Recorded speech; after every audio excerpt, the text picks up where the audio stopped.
جو ہر سال میں کروڑوں کے روپے کی پاس ہوتا ہے مائنورٹیز فنڈ، کتنے مسلمان لے پاتے ہیں؟ کتنے آرگنائز مسلمان لے پاتے ہیں؟ نہیں لے پاتے، وہ فنڈ واپس چلا جاتا ہے۔ میرے عزیزو دوستو، وقت کی قلت کی بنیاد پر میں بہت کچھ بتانا چاہتا تھا لیکن نہیں بتا سکا، کیونکہ مجھے یہ بات نہیں کہی گئی تھی کہ آپ 5-10 منٹ آگے لے سکتے ہیں، اس لیے میں اپنی باتوں کو یہیں پہ ختم کرتا ہوں۔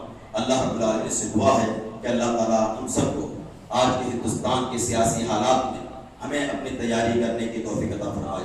اللہ ہم سے جو غلطیاں ہوئی ہیں، ہم خطا کار ہیں، ہم گناہ گار ہیں، ہم نے اسلام کی صحیح تعبیر، اسلام کی صحیح تشریح ہندوستان کے سیاسی حالات مطابق ہم نہیں کر سکیں، جس غلطی کا اعتراف ہمیں ہے۔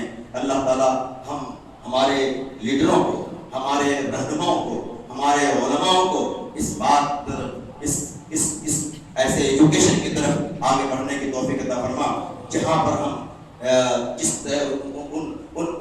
طرح کی تعلیم کو حاصل کر کے ہم اپنے غیر مسلمان بھائیوں کے قدم بقدم چل سکیں۔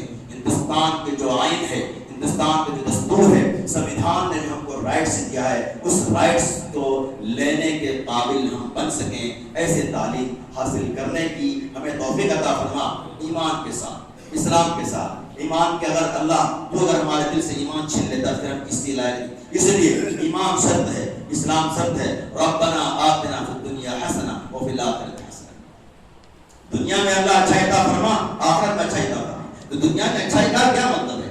تو دنیا میں اچھائی حاصل کرنے کے لیے ضروری ہے کہ یہ خزائن اللہ، یہ زمین کی خزانے کس کے؟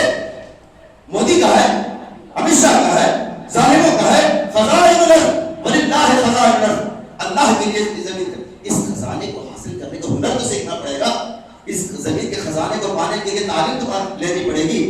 بہت ساری ایسی باتیں ہیں۔ اللہ رب العالمین ہم سب کو موجودہ حالات کے پیش نظر اور اللہ کی جو نعمتیں ہیں، جو خزائن ہیں، اللہ تعالیٰ نے حاصل کرنے کی ہم سب کو توفیق عطا فرمائے۔